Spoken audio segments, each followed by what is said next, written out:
আসসালামু আলাইকুম। Technique easy এডুকেশনের পক্ষ থেকে নবম দশম শ্রেণীর শিক্ষার্থীদের জানাচ্ছি শুভেচ্ছা। আজকের পর্বে আমরা যশোর বোর্ড 2025-এ আসা একটা সৃজনশীল নিয়ে তোমাদের সাথে আলোচনা করব। দেখো তো উদ্দীপকে কি দেওয়া আছে। একটা উদ্ভিদের পাতা, যে পাতা থেকে X1 কিছু একটা নিঃসৃত হচ্ছে। এখন পাতা দিয়ে আমরা জানি কার্বন ডাইঅক্সাইড বের হইতে পারে, অক্সিজেনও বের হইতে পারে, আবার পানিও বের হইতে পারে। সেক্ষেত্রে আমরা এখান দিয়ে X1 কি নির্গত হচ্ছে সেটা বুঝবো কিভাবে। এখন দেখো ওর নিচের দিকে আমরা কি জানি, উদ্ভিদের মাটির নিচের যে অংশটা এটাকে আমরা কি বলি, মূল বলি। মূল বা শিকড় দেখো মাটির নিচে আছে। এখন শিকড় দিয়ে মাটির নিচে জমে থাকা কি, কৈশিক পানিকণা। কৈশিক বলতে খুবই সূক্ষ্ম, কেশ থেকে কৈশিক ওয়ার্ডটা আসছে। কেশ মানে চুল, খুবই সূক্ষ্ম হয়, চিকন হয়। তাহলে এই যে মাটির নিচে জমে থাকা কৈশিক পানিকণা ওগুলা গ্রহণ করতেছে। দেখো আমরা জানি শিকড় দিয়ে হচ্ছে মাটির নিচে থাকা পানিগুলো অ্যাবজর্ব করে। সেক্ষেত্রে এই কৈশিক পানিগুলোকে হচ্ছে এক্স চিহ্নিতকরণ করছে। তাহলে এক্স গ্রহণ করতেছে আর X1 বের করে দিচ্ছে, তার মানে পানি গ্রহণ করতেছে, মাটির নিচ থেকে পানি শোষণ করতেছে। এখন এই শোষণকৃত পানি যতটুকু দরকার ততটুকু উদ্ভিদ তার নিজের কাজে লাগাবে এবং অতিরিক্ত পানি বাষ্প আকারে বের করে দিবে। তার মানে X1 হচ্ছে আমাদের বাষ্প আকারে অতিরিক্ত পানি বের করে দেওয়া। এই যে পুরা প্রক্রিয়াটা, পানি শোষণ করা এবং অতিরিক্ত পানি দেহ থেকে বের করে দেওয়া, এই পুরো প্রক্রিয়াটাকে আমরা বলবো হচ্ছে প্রস্বেদন। মানে বের করে দেওয়ার প্রক্রিয়াটা, এইখানে X1 যেটা সম্পন্ন হচ্ছে এটা হচ্ছে প্রস্বেদন। আর মাটির নিচ থেকে পানি শুষে নিচ্ছে, এটা উদ্ভিদের আরেকটা প্রক্রিয়া আছে যেখানে হচ্ছে পানি ও খনিজ লবণ পরিশোষণের যে প্রক্রিয়া ওইটা আমরা বলতে পারি। তাহলে প্রস্বেদন আর শোষণ দুইটা প্রক্রিয়া এখানে হচ্ছে আমরা দেখতে পাইতেছি। তাহলে উদ্দীপকটা বুঝতে পারার পরে চলো আমরা নিচের দিকে যাই। কি বলছে ক নম্বর প্রশ্নটাতে, ব্লাস্টোসিস কি। এখন ব্লাস্টোসিস হচ্ছে যখন তোমার নিষেক সম্পন্ন হয়, নিষেকের পরে আমরা জানি জাইগোট তৈরি হয়, ওই জাইগোট কোষটা বিভাজিত হইতে থাকে। প্রথম একটা কোষ মানে প্রথম নিষেকের পরে সৃষ্ট যে একটা কোষ, ওই একটা কোষ বিভাজিত হওয়ার মাধ্যমেই কিন্তু কোনো একটা জীবদেহ বৃদ্ধিপ্রাপ্ত হয়। সেক্ষেত্রে এই যে নিষিক্ত ডিম্বাণুটা বা নিষিক্ত যে জাইগোটটা আমরা বলতে পারি, জাইগোটটা যখন বিভাজিত হইতে থাকবে, বিভাজিত হইতে থাকলে ওর কোষের সংখ্যা বাড়তে থাকবে। একটা থেকে দুইটা, দুইটা থেকে চারটা, চারটা থেকে আটটা, আটটা থেকে 16টা, 16টা থেকে 32টা, এভাবে কোষের সংখ্যা বাড়তেই আছে। এখন কোষের সংখ্যা যখন বাড়তে থাকবে তখন এই যে মানে নিষেকটা হয়েছিল তোমার ডিম্ব নালীর ভিতরে। এখন নালী তো একটা সরু পথ, এখন নালীর ভিতরে এই যে বিভাজনের ফলে যখন অনেকগুলো কোষ তৈরি হয়ে যাচ্ছে, এখানে আর মানে ওই জায়গাটা হচ্ছে না, যার জন্য এই নালী থেকে যখন ওই বিভাজিত হওয়ার ফলে যতগুলো কোষ তৈরি হয়, ওই কোষগুলো কি করে তোমার জরায়ুতে ট্রান্সফার হয়ে যায়। জরায়ুর জায়গাটা আবার আরেকটু মানে প্রশস্ত, সেক্ষেত্রে নালীতে কিছু বিভাজন ঘটতে থাকে এবং পরবর্তীতে যখন কোষগুলোর সংখ্যা বেড়ে যায়, নালীতে আর জায়গা হয় না, তখন ওরা জরায়ুতে মানে শিফট হয়ে যায়। এই কথাটাই মানে এই প্রক্রিয়াটাই হচ্ছে আমাদের ব্লাস্টোসিস। কি বলছে দেখো তো, নিষিক্ত ডিম্বাণুর কোষ বিভাজনের শেষ পর্যায়ে গঠনমুখ ভ্রূণ ডিম্ব নালী থেকে জরায়ুতে পৌঁছায়। নালীতে প্রথমে বিভাজন হচ্ছিল, তারপরে ওরা জরায়ুতে পৌঁছায় গেল, কারণ নালীতে হচ্ছে আর বিভাজন মানে জায়গা হচ্ছিল না। সেক্ষেত্রে জরায়ুতে যখন পৌঁছায় গেছে এই ভ্রূণটাকে আমরা ব্লাস্টোসিস বলি। ভ্রূণের ওই যে দশাটা ওইটাকে আমরা বলবো ব্লাস্টোসিস। কখন? যখন ডিম্ব নালী থেকে জরায়ুতে পৌঁছায় গেল। এরপরে আসো, পানিকে ফ্লুইড অফ লাইফ বলা হয় কেন? মানে পানির অপর নাম জীবন, এটা তো আমরা সবাই জানি। একটা কোষ বেঁচে থাকার জন্য তার পানির প্রয়োজন। কোষের ভিতরে কি আছে? প্রোটোপ্লাজম আছে। মানে প্রোটোপ্লাজম নিয়েই তো হচ্ছে আমাদের পুরো একটা কোষ গঠিত। প্রোটোপ্লাজমের ভিতরে আমাদের যেই সাইটোপ্লাজমে অঙ্গাণুগুলা ভাসমান অবস্থায় থাকে, তাহলে ওই যে প্রোটোপ্লাজমটা ওর 90%ই হচ্ছে তোমার পানি। তাহলে প্রোটোপ্লাজম যদি পানি না পায় সেক্ষেত্রে ও শুকিয়ে যাবে। তাহলে ওই প্রোটোপ্লাজম যদি শুকিয়ে যায় মানে ওর অস্তিত্ব যদি না থাকে, তাহলে কোষের অস্তিত্বও থাকবে না। যার জন্য আমরা কি বলতে পারতেছি, একটা কোষকে বাঁচিয়ে রাখার জন্য অবশ্যই পানির প্রয়োজন। আবার মানুষের বডিতে দেখো 70% হচ্ছে পানি, এবং বিপাকীয়, শারীরবৃত্তীয় এরকম জৈবিক কার্যাবলীগুলো সম্পন্ন করার জন্য আমাদের পানি কিন্তু অত্যন্ত প্রয়োজন। তাহলে চলো আমরা পড়ি। পানির অপর নাম জীবন। অক্সিজেনের পরেই আমাদের পানির প্রয়োজন, মানে বেঁচে থাকার জন্য প্রথমে তো অক্সিজেন প্রয়োজন, তারপর পরে হচ্ছে পানির প্রয়োজন। পানি ছাড়া কোনো জীব বাঁচতে পারে না। সকল জীবের বিপাকীয় কার্যাবলী, এই যে বিপাকের জন্য যে কাজগুলো সম্পন্ন হয় ওগুলো সম্পাদন করার জন্য পানির প্রয়োজনীয়তা অনেক। প্রোটোপ্লাজম জীবদেহের ভৌত ভিত্তি। এই যে একটা কোষ বেঁচে থাকার জন্য, কোষ নিয়েই তো জীবদেহ গঠিত হয়, তাহলে কোষটা তোমার জীবিত থাকবে যখন প্রোটোপ্লাজমটা থাকবে। আমরা একটা কোষকে জীবিত কখন বলি? যখন তার নিউক্লিয়াস থাকে এবং প্রোটোপ্লাজম থাকে। নিউক্লিয়াস আর প্রোটোপ্লাজম থাকলে একটা কোষকে আমরা কি বলি? জীবিত কোষ বলি। তাহলে কোষটা জীবিত থাকার জন্য অবশ্যই প্রোটোপ্লাজম প্রয়োজন, আর প্রোটোপ্লাজম জীবিত থাকার জন্য অবশ্যই পানি প্রয়োজন। তাহলে প্রোটোপ্লাজমের শতকরা 90 ভাগই হচ্ছে পানি, মানে প্রোটোপ্লাজম পুরোটা পানি দিয়েই গঠিত, জেলির মতো থকথকে যে দানাদার পদার্থ। তাহলে জেলির মতো যখন ও হচ্ছে, ও কিন্তু পানি দ্বারা গঠিত, মানে ভিতরে ওর পানি থাকতেছে। তাহলে পানির পরিমাণ কমে গেলে প্রোটোপ্লাজম সংকুচিত হয়ে মরে যাবে। প্রোটোপ্লাজম যদি মরে যায় সেক্ষেত্রে কোষও মরে যাবে আর জীবদেহটাও ক্ষতিগ্রস্ত হবে। এজন্য আমরা পানিকে ফ্লুইড অফ লাইফ বলি। এরপরে আসো উদ্দীপকের এক্স এর পরিশোষণ প্রক্রিয়াটি ব্যাখ্যা করতে বলছে। এক্স, এই যে মাটির নিচে যে অংশটুকু, এক্স হচ্ছে এই যে এই অংশটুকু মাটির নিচে যে শোষণ প্রক্রিয়াটা হচ্ছে বা পরিশোষণ প্রক্রিয়া, এই এক্স এর পরিশোষণ প্রক্রিয়াটি ব্যাখ্যা করতে বলছে। তার মানে উদ্ভিদ পানি আর খনিজ লবণ যে গ্রহণ করবে, ওই পানি আর খনিজ লবণ গ্রহণ করার প্রক্রিয়াটা আমাদের এখানে ব্যাখ্যা করা লাগবে। চলো আমরা এই প্রক্রিয়াটা ব্যাখ্যা করার জন্য একটা চিত্র তোমাদের বইয়ে দিয়ে দেওয়া আছে, চেষ্টা করবা এই প্রশ্নটা যখন বর্ণনা করতে যাবা সেক্ষেত্রে এই চিত্রটা যাতে আঁকো, মানে চিত্রটা আঁকলে একটু সহজ হয়।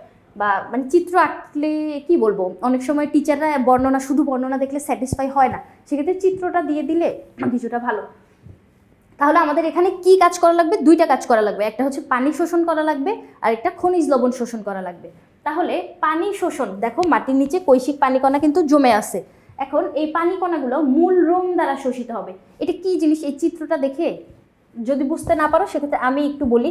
দেখো মাটির নিচে যে শিকড়টা থাকে, এই যে শিকড়, এই একটা শিকড়কে আমি এরকম করে লম্বচ্ছেদ করে কাটলাম, এই যে এই অংশটাকে কাটলাম, এরকম লম্বা একটা অংশ, এটাকে যদি আমি লম্বচ্ছেদ না সরি প্রস্থচ্ছেদ করে কাটলাম, প্রস্থচ্ছেদ যদি করে ফেলি উপর থেকে দেখলে এটা এরকম রাউন্ড শেপ দেখা যাবে না? এই রাউন্ড শেপটাই হচ্ছে এখানে দেখা যাচ্ছে, মানে রাউন্ড পুরাটাও নেই, রাউন্ডের অর্ধেক নিছি। মানে উদ্ভিদের শিকড় মূল আর কি, একটা মূলের চিত্র আছে, মূলের অল্প একটু চিত্র। এখন এই যে পানি শোষণটা এবং খনিজ লবণ শোষণ, এটা হচ্ছে কিছুটা জটিল মনে হয় মানে স্টুডেন্টদের কাছে। আমি এটা যখন মানে অফলাইনে যখন পড়াইতে যাই তখন হচ্ছে ওরা এরকম বলে যে এই জায়গাটা কঠিন মনে হয়। সেক্ষেত্রে চলো আমরা একটু লাইন বা লাইন ধরে ধরে বুঝি কি হয় এই জায়গাটায়। মূলরোম দ্বারা প্রথমে এটা কি প্রক্রিয়াটা হচ্ছে, মূলরোম দ্বারা পানি শোষণ যে প্রক্রিয়াটা, এটা বলে দিয়ে তারপর আমরা বর্ণনা শুরু করব। এখন পানি শোষণ আর খনিজ লবণ শোষণ দুইটা প্যারা হবে। তাহলে পানি শোষণের ক্ষেত্রে কি হয়?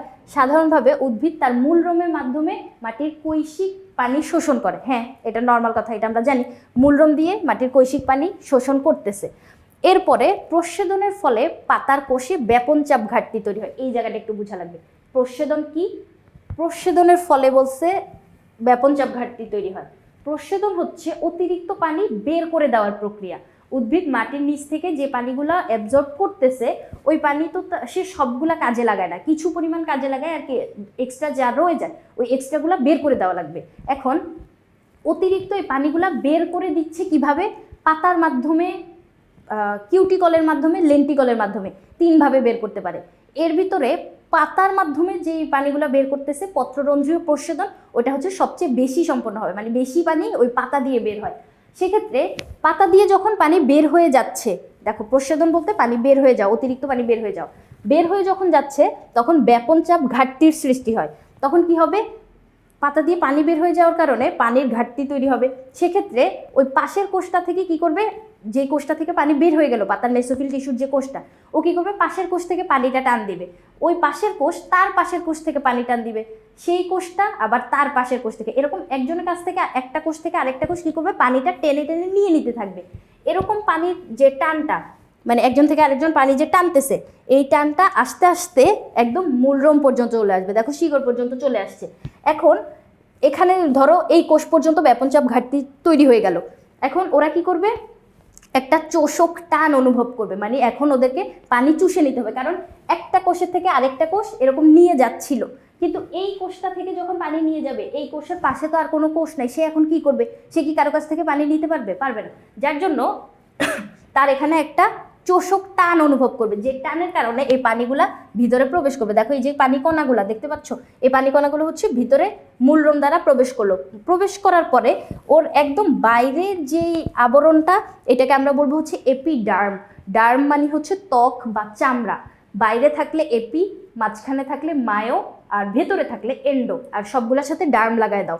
এপিডার্ম, মায়োডার্ম আর এন্ডোডার্ম। তাহলে বাইরের দিকের যে আবরণটা বা যে চামড়াটা বা ত্বকটা ওটাকে আমরা এপিডার্ম বলবো, ভেতরের দিকের যে ত্বকটা ওটাকে আমরা এন্ডোডার্ম বলবো, মাঝখানে যে কোষগুলা এগুলাকে বলবো কর্টেক্স।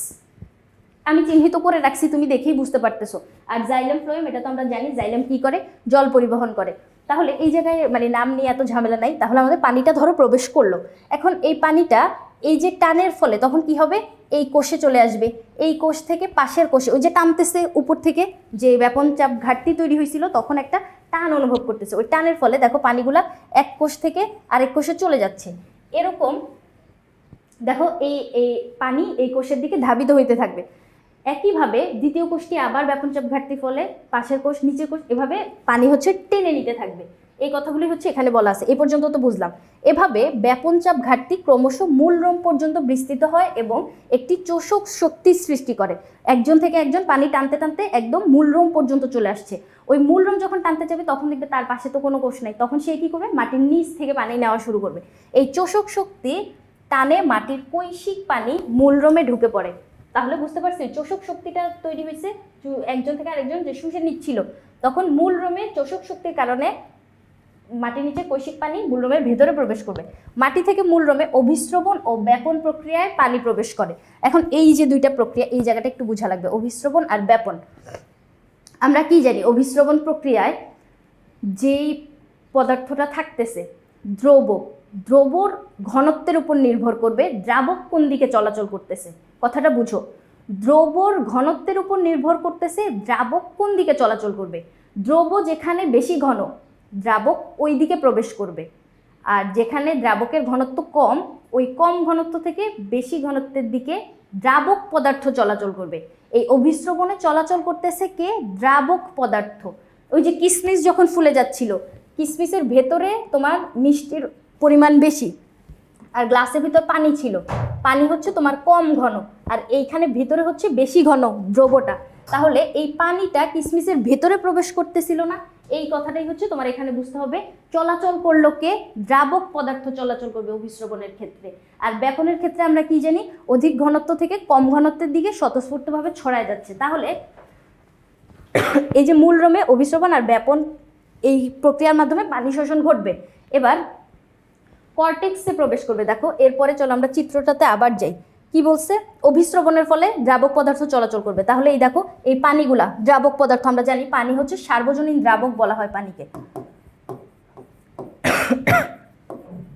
এই যে দ্রাবক পদার্থটা দেখো ও এখান থেকে এইদিকে যাচ্ছে, যাইতে যাইতে যখন তোমার এন্ডোডার্মের ভিতরে প্রবেশ করবে, এই যে কর্টেক্স অঞ্চল মানে শেষ করে যখন জাইলেমের কাছে চলে আসবে তখন আমাদের কাজ শেষ, আর কিছু এখানে মানে সমস্যা নাই। আমরা জানি জাইলেম বর্গীয় জতে জাইলেম, বর্গীয় জতে জল, জল পরিবহন করে হচ্ছে আমাদের এই জাইলেম টিস্যুগুলাই। দেখো বর্গীয় জতে জাইলেম, বর্গীয় জতে জল পরিবহন করবে। তাহলে যখনই জাইলেমের কাছে চলে আসতেছে পানিগুলা, জাইলেম কি করবে, উপরে নিচে পাশাপাশি যত কোষে যত পানির প্রয়োজন সব সাপ্লাই কিন্তু ও দিতে পারতেছে। তাহলে আমাদের ঝামেলাটা কোন পর্যন্ত, শুধু পানিটা টেনে নিয়ে জাইলেম পর্যন্ত পৌঁছে দেওয়া, এরপরে জাইলেম নিজের কাজ করে ফেলবে। তোমার উপরে যে পাতাগুলো আছে ওখানেও দিবে, পাশাপাশি যে কোষগুলো আছে ওখানেও পানি দিবে, মানে সব জায়গায় পানিটা ছড়াই দেওয়ার কাজ করতেছে হচ্ছে আমাদের এই জাইলেমটা। জাইলেমকে আমরা কি বলি, পরিবহন টিস্যু বলি, কারণ পানি পরিবহন করতেছে। তাহলে এই দেখো আমাদের পানি টেনে নেওয়ার কাজ কিন্তু শেষ। পানির সাথে কিছুটা পরিমাণ খনিজ লবণ উদ্ভিদ নিয়ে নেয়, কিন্তু খনিজ লবণ শোষণ করার আরেকটা পদ্ধতি আছে, সেটাকে আমরা বলবো হচ্ছে শোষণ।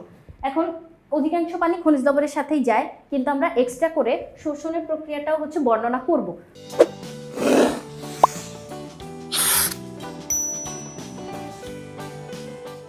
এরপরে কি আছে দেখো, খনিজ লবণ শোষণ যখন করতেছে, অধিকাংশ শোষণই পানির সাথে হয়ে যাচ্ছে, ঠিক আছে ওইটা আলাদা ব্যাপার, কিন্তু যখন শোষণ করতে যাবে খনিজ লবণ আলাদাভাবে যখন শোষণ করতে যাবে, কারণ আমরা কি জানি উদ্ভিদের বৃদ্ধির জন্য অত্যাবশ্যকীয় উপাদানগুলো কিন্তু এই মাটির নিচে থাকা খনিজ উপাদানগুলো, এগুলো ছাড়া কিন্তু উদ্ভিদে বিভিন্ন ধরনের অভাবজনিত রোগ দেখা দেয় বা অভাবজনিত যে লক্ষণগুলো আমরা দেখতে পাই। তাহলে খনিজ লবণ শোষণ করবে। এখন খনিজ লবণ শোষণ তোমার দুইটা ভাবে হয়। শোষণ বলতে আমরা কি বুঝতেছি, অ্যাবজর্ব করে নিয়ে নেওয়া না, খনিজ লবণ তো একে একে এসে তোমার কোষের ভিতর প্রবেশ করে যাবে না, সেক্ষেত্রে তোমাকে এটা শুষে নিতে হবে।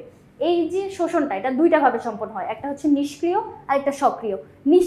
নিষ্ক্রিয় যখন কোনো বিপাকীয় শক্তির প্রয়োজন হয় না, তাহলে বিপাকীয় শক্তি যখন প্রয়োজন হচ্ছে না তখন তোমার সম্পন্ন হয় হচ্ছে ইমবাইবেশন আর অভিস্রবণ। এটা কখন, যখন বিপাকীয় শক্তির প্রয়োজন হচ্ছে না, এই দুইটা হচ্ছে আমাদের নিষ্ক্রিয় শ্বসন।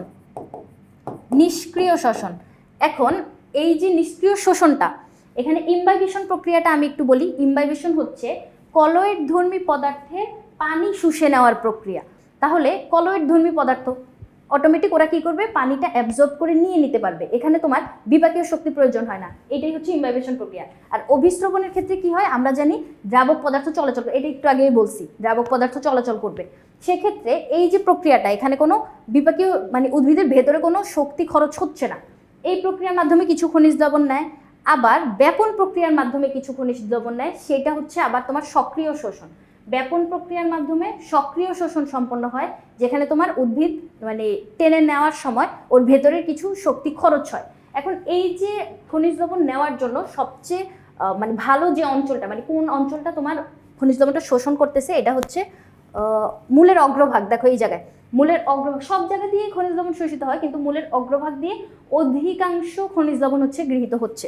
তাহলে আমরা পানি আর খনিজ লবণের যে কনসেপ্টটা, এটা এখানে বুঝতে পারলাম। এই জায়গাটায় এই চিত্রটা দিয়ে, এই প্রবাহ চিত্রগুলো দিয়ে হচ্ছে তোমার বর্ণনা করা, মানে কিভাবে করবা, সেক্ষেত্রে পানি শোষণ লিখে ওর বর্ণনা লিখে, তারপর মাঝখানে এই চিত্রটা, তারপরের প্যারায় আবার খনিজ লবণ শোষণ লিখে, তারপরে ওই যে কথাবার্তাগুলো আমি বললাম 2 ধরনের খনিজ লবণ শোষণ আছে। তাহলে আর এই চিত্রটার নাম যদি দিতে চাও, চিত্রটা হচ্ছে তোমার মূল রোমের চিত্র। মূল রোম না, মানে মূলের চিত্র, মূলের প্রস্থচ্ছেদের একটা চিত্র। তাহলে আমরা এই শোষণের কথাবার্তা তো বুঝলাম। এরপরে চল আমরা পরের প্রশ্নটায় যাই। কি বলছে দেখো তো। এর পরের প্রশ্নটা হচ্ছে ওই যে আমাদের X1 দিয়ে যে পানি বের হয়ে যাচ্ছিল, ওই প্রক্রিয়াটা বর্ণনা করা লাগবে। ওই প্রক্রিয়াটা কি হয়, ওখানে হচ্ছে অতিরিক্ত পানি বাষ্প আকারে বের হয়ে যায়। X1 এর নির্গমন প্রক্রিয়াটির গুরুত্ব ব্যাখ্যা করতে বলছে। অবশ্যই এটা গুরুত্ব আছে, নাহলে তো উদ্ভিদ শুধু শুধু এই কাজটা করতো না। এখন গুরুত্বটা আমি তোমাদেরকে একটু বলি, আমার কথাটা একটু মনোযোগ দিয়ে শুনো। উদ্ভিদ মাটির নিচ থেকে পানি শোষণ করতেছে, ধরো 100% পানি শোষণ করলো, মানে যতটুকু শোষণ করলো ওইটা ধরো 100% আমরা ধরলাম। এই 100% পানি সে কিন্তু 100% ব্যবহার করতে পারে না, এতগুলো পানি লাগে না তার। সে এখান থেকে শুধুমাত্র 1% পানি ব্যবহার করে, সালোক সংশ্লেষণ প্রক্রিয়ায় যে পানিটা প্রয়োজন হচ্ছে। তাহলে সে 1% পানি এখানে ব্যবহার করলো, বাকি যে 99% পানি, এতগুলো পানি সে শুধু শুধু যে গ্রহণ মানে শোষণ করলো, ওগুলা তার এখন বের করে দেওয়া লাগবে। কারণ এতগুলো পানি যখন সে নিজের ভিতর ধরে রাখার চেষ্টা করবে, সেক্ষেত্রে ওর একটা আলাদা চাপ তৈরি হবে, মানে দেহের ভিতর একটা অতিরিক্ত চাপ তৈরি হবে। এই অতিরিক্ত চাপ থেকে মুক্তি পাওয়ার জন্য উদ্ভিদ বাষ্প আকারে ওর এই পানিগুলো বের করে দিবে। এই যে প্রস্বেদনটা, বাষ্প আকারে বের করে দেওয়ার প্রক্রিয়াটা, এটা 3টা ভাবে সম্পন্ন হয়। একটা হচ্ছে তোমার পত্ররন্ধ্রীয়, পাতার মাধ্যমে বের করে দিবে। একটা হচ্ছে তোমার কিউটিকুলার, আর একটা হচ্ছে লেন্টিকুলার। কিউটিকুলার এবং 3 নম্বরটা হচ্ছে আমার লেন্টিকুলার। এখন এই যে 3টা প্রক্রিয়া, এর ভিতরে সবচেয়ে বেশি প্রস্বেদন সম্পন্ন হয় হচ্ছে পত্ররন্ধ্র দিয়ে, 1 নাম্বারটা। এখন পানি যখন বের হয়ে যাচ্ছে, সেক্ষেত্রে প্রয়োজনীয় দিকগুলো কি কি, তোমার উপর দিয়ে যখন পানি বের হয়ে যাচ্ছে, মানে পাতা দিয়ে যখন পানি বের হয়ে যাচ্ছে, তখন কিন্তু নিচের দিকে তোমার টানটা সৃষ্টি হয়। ওই যে টান, একটা কোষ থেকে আরেকটা কোষে পানি টেনে টেনে নিয়ে যাচ্ছিল, এটার কারণেই কিন্তু নিচ থেকে পানিটা শোষণ করতে পারতেছিল। মনে আছে একটু আগে প্রশ্নটা, গ নাম্বারে যেটা বলছিলাম, এই যে পরিশোষণটা কিভাবে হচ্ছিল, এরকম টানের ফলে, ব্যাপন চাপ ঘাটতির ফলে একটা কোষ থেকে আরেকটা কোষে পানিটা টেনে নিচ্ছিল। টেনে নেওয়ার ফলে একটা চোষক টান অনুভব করে মূলরোমটা, তারপরে হচ্ছে পানি শুষে নেয়। তাহলে এই যে টানটা বা এটা সৃষ্টি হইলো কি জন্য, প্রস্বেদনের কারণেই। কিন্তু দেখো, তোমার যদি পিপাসা না লাগে, তুমি তো শুধু শুধু পানি খাবা না, তাই না? সেক্ষেত্রে বডিতে যখন তোমার পানির ঘাটতি দেখা দিবে বা পানির যখন মানে টান তৈরি হবে, সেক্ষেত্রে তো আমরা বাইরে থেকে পানিটা গ্রহণ করতেছি। এরকমই উদ্ভিদের যখন উপর থেকে পানিগুলো বের হয়ে যাচ্ছে, তখন সে নিচ থেকে কৈশিক পানিগুলো শুষে নেওয়ার চেষ্টা করতেছে। যখন পানিগুলো বের হয়ে যায় মানে পত্ররন্ধ্র দিয়ে বাষ্প আকারে, তখন কিন্তু ওই কোষগুলোতে তাপীয় একটা ভারসাম্য বজায় থাকে। কি জন্য? কারণ এই যে পানি, আমরা জানি হচ্ছে তাপীয় যে ভারসাম্য, এটা কিন্তু পানি বজায় রাখতেছে। তাহলে তাপীয় ভারসাম্য বজায় রাখার কাজটা করতেছে। তারপর তোমার পানি শুষে নেওয়ার জন্য গুরুত্বপূর্ণ ভূমিকা পালন করতেছে, যে হ্যাঁ এখন মূলরোমের পানি শুষে নেওয়া লাগবে। এই টানটা প্রস্বেদনের কারণে সৃষ্টি হচ্ছে। তারপরে দেখো কি বলছে, এই টানের ফলে উদ্ভিদের মূলরোম কর্তৃক শোষিত পানি এবং খনিজ লবণ পাতায় পরিবাহিত হয়। এই যে একটু আগে যে প্রসেসটা আমরা পড়ছি, যে প্রস্বেদনের ফলে যে টান তৈরি হবে, ওই টানের ফলে মূলরোম দ্বারা শোষিত পানি আর খনিজ লবণ পাতা পর্যন্ত পৌঁছাইতে পারবে। এই টানের ঘাটতি হলে পানি শোষণ কমে যাবে। পানি শোষণ যদি কমে যায় সেক্ষেত্রে কি হবে, তোমার খাদ্য তৈরি করতে পারবে না, কারণ আমরা কি জানি খাদ্য তৈরি করার জন্য 12 অণু পানির প্রয়োজন হয়। সেক্ষেত্রে খাদ্য প্রস্তুত সহ অনেক বিপাকীয় কার্যক্রম বলতে ওই যে ওর উদ্ভিদের খাদ্যগুলো ভেঙে আবার শক্তি হওয়া লাগবে, আবার খাদ্য তৈরি করা লাগবে, গ্লুকোজ, এই বিপাকীয় কাজগুলো সব স্লথ হয়ে যাবে। স্লথ বলতে হচ্ছে তোমার ধীর, অনেক স্লো হয়ে যাবে। প্রচ্ছদনের ফলে পাতার মেসোফিলে ব্যাপন চাপ ঘাটতি সৃষ্টি হয়। প্রচ্ছদন ওই যে বের করে দিচ্ছে উপর থেকে, যার ফলে ব্যাপন চাপ ঘাটতি সৃষ্টি হয় এবং পানি শোষণে সাহায্য করে। উদ্ভিদ প্রচ্ছদনের মাধ্যমে প্রতিনিয়ত পত্রফলক দ্বারা শোষিত তাপশক্তি থেকে হ্রাস পাচ্ছে। তাহলে এই যে প্রচ্ছদনটা, তাহলে আমরা বুঝতে পারলাম এটা গুরুত্বপূর্ণ। এই প্রচ্ছদন প্রক্রিয়াটা যদি সম্পন্ন না হইতো উদ্ভিদে কিন্তু বিভিন্ন সমস্যা তৈরি হইতো। আবার আরেকটা কথা আছে, প্রচ্ছদন কিন্তু তোমার অনবরত ঘটতেই থাকে, মানে উদ্ভিদ তো আর বুঝে না যে কখন অতিরিক্ত পানি বের করা লাগবে, কখন হচ্ছে ধরে রাখা লাগবে, উদ্ভিদের তো মস্তিষ্ক নেই। সেক্ষেত্রে ও হচ্ছে পানিগুলো বের করে দিতে থাকে। মাটির নিচে যদি কখনো পানির ঘাটতি দেখা দেয় সেক্ষেত্রে উদ্ভিদ উপর দিয়ে প্রচ্ছদন প্রক্রিয়া সম্পন্ন করতেই আছে। মাটির নিচে যদি পানি না থাকে আর অতিরিক্ত পানি যদি বের করে দেয় তখন কিন্তু সমস্যা, তাই না? কারণ তুমি পানি নিতে পারতেছো না কিন্তু বের করে দিচ্ছ, তোমার তো সঞ্চয় করে রাখা উচিত। উদ্ভিদ তো এই সঞ্চয়টা বুঝে না, যার জন্য শীতকালে কি করে উদ্ভিদ তার অতিরিক্ত পাতাগুলো ঝরায় দেয়। পাতা ঝরায় দেওয়ার ফলে তোমার হচ্ছে মানে পাতার মাধ্যমে যেহেতু প্রচ্ছদন বেশি হয় সেক্ষেত্রে প্রচ্ছদনটা থেমে যায় এবং মাটির নিচে যেইটুকু পানি পায় ওইটুকু পানি দিয়ে হচ্ছে ওই শীতকালটা সার্ভাইভ করতে পারে। এজন্য শীতকালে কিন্তু আমরা উদ্ভিদের পাতা ঝরে যাইতে দেখি, এটা মাঝে মাঝে খ নাম্বার প্রশ্নে জিজ্ঞেস করে। তাহলে এই যে প্রক্রিয়াটা, এই যে শোষণ প্রক্রিয়া, ওর পানি শুষে নেওয়ার প্রক্রিয়াটাই মেইনলি প্রচ্ছদনের উপর নির্ভর করে। প্রচ্ছদন না ঘটলে উদ্ভিদ নিচ থেকে যে পানি টেনে নিতে হবে এটা কখনোই বুঝতো না। তাহলে এই দিকটা কারণেই হচ্ছে প্রচ্ছদনটা গুরুত্বপূর্ণ। আর অতিরিক্ত পানির চাপ থেকে মুক্তি পাচ্ছে এটা তো নর্মালি দেখাই যাচ্ছে, মানে প্রক্রিয়াটার নামই তো হচ্ছে অতিরিক্ত পানি বের করে দিয়ে পানির চাপ থেকে মুক্ত হওয়ার প্রক্রিয়া। তাহলে এই সব কথাবার্তাগুলাই আশা করি বুঝাইতে পারছি। পরবর্তী পর্ব দেখার আমন্ত্রণ রইল। ধন্যবাদ সবাইকে।